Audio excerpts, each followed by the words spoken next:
Hey everybody, it's me, Brick Squadron, and I'm back with my Armada collection of 2023. This is a Star Wars strategy game, if you're not aware, and I'll just be showing you guys my collection. I'm not going to get too heavily into the squadrons just to make the video short, and so that you guys have more time to get back to whatever you're doing. So I'm going to start off with the Rebel side of things, and my two CR-90 Corvettes here. These are most often known as Rebel blockade runners, and yes, I know, this one's been broken off by cats. I have one sleeping over here, so I'm trying to do this quick so he don't wake up and mess everything up. So, these ships are great in Armada if you want to zoom around the Imperials, blast a couple holes in their shields, maneuver around and get some objective tokens if you're playing that kind of a game. They're not very heavy on firepower, just rolling either 3 blue dice or 2 red and 1 blue dice from their front arcs, but they are relatively cheap on squad points. So I like to have one of these in my Rebel fleet whenever I'm playing the Rebels.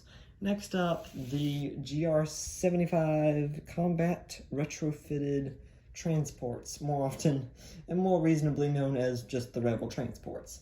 These guys come as a flotilla, that's what the official name is in Armada, for a ship that has 2 ships on one stand. And that is because these guys are small enough to need 2 to fly as 1 ship.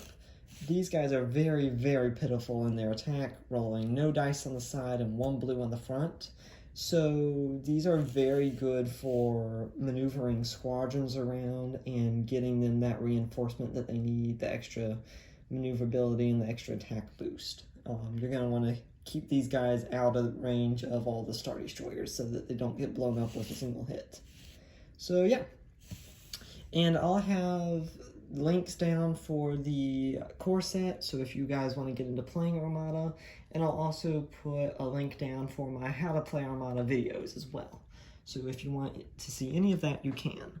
Next up is a funky looking little ship, the MC-30C. It's also known as a torpedo frigate. It looks weird, but for any of you watching this, if you've watched Ahsoka, you will notice that this ship was in the latest, well, the first 2, not the latest, the first 2 Ahsoka episodes, just repainted and for the New Republic. So this guy is basically like an old pirate ship. Like, it has piles of cannons on the sides and then hardly anything in the front and back. That's how the MC-30 class of ships had all their attacking cannons and lasers and everything basically on the side, so they could pull up right next to the Star Destroyers and just blast them. It is a bit expensive in actual money, but in fleet point costs, it's not that much, and it does carry a good variety of upgrade cards.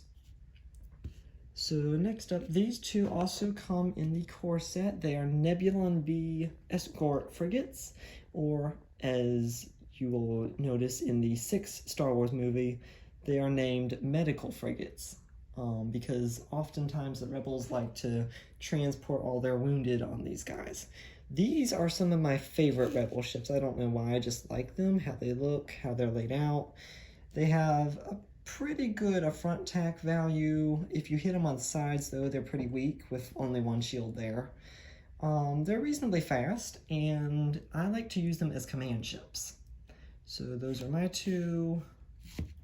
And then I'm going to go on to my last Rebel ship, the big guy, the home one, the MC-80, as it is also called. So you'll also recognize this guy from Ahsoka, and he is also in the 6th Star Wars movie.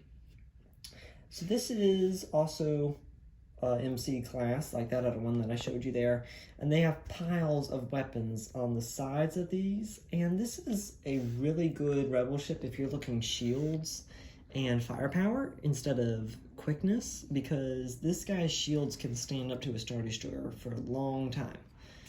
And for that reason, it is one of my favorite ships, and it's also just very detailed. I really like all the bumps and grooves that they put on this. Alright, so I'm going to get into Imperials now. So I have 2 Raider class corvettes, and these guys are known for blowing up starfighters. They're really good at attacking all the X-Wings and the B-Wings and all that kind of stuff. Their front arc is strange, rolling 2 blue and 2 blacks, or 3 blue and 1 black. So it's more of a close range ship. You're not going to get any of the distance like on other ships with these guys. They're pretty quick, have some good defensive tokens, and I like them a lot as starfighter shooters. Gazante class, this is also a flotilla with the 2 ships on here. This is another kind of ship where you're not going to want to chuck this guy out in the middle of all the blasting. You're going to want to have him behind the scenes repairing damage or maneuvering starfighters. It shares basically the same defensive tokens as the Rebel transport does. And they're also about the same price. And then I have the 2 Victory class Star Destroyers that I got in the core set. And these guys are not as well known in Star Wars, mainly because you don't see them at all in the movies, unless I'm mistaken. And these are smaller than the normal Star Destroyers, but just like the normal Star Destroyers, you do not want to get in the front of this guy because he will blow you to pieces. They're reasonably good on their squad points for a medium-sized ship. They roll 6 attack dice in the front, 2 in the back, and 3 on each side. So they're pretty good for attacking, but they are slow. If these guys get outmaneuvered, they're dead. They're really nice. The one that's not broken, that one is, the antennas have been snapped off. But the one that is not broken looks really cool with all the antennas on there and the shield generators. They did a really good job with the detailing of this guy. And that is one of my favorite Imperial ships. And last off, we have my absolute favorite in my collection, the Chimeria, or Admiral Thrawn's Star Destroyer. As you can tell, this guy has the white paint there, like Admiral Thrawn had on his Star Destroyer, and this is just a normal Star Destroyer class. It's not really different than the other Star Destroyers, other than the model being painted, and then the attack dice that it rolls. If you didn't want to get in front of a Victory class, you really don't want to get in front of this guy. Because he is one of my favorites, he rolls 10 attack dice on the front if you use some upgrades. If you're not using any upgrades, this guy's going to be rolling 8 attack dice. And you can modify that so it's close up or far away. Again, he doesn't move very quickly. And the sides are pretty good, but I think the paint is what I like the most about it, how they went and made it different than just a normal Star Destroyer.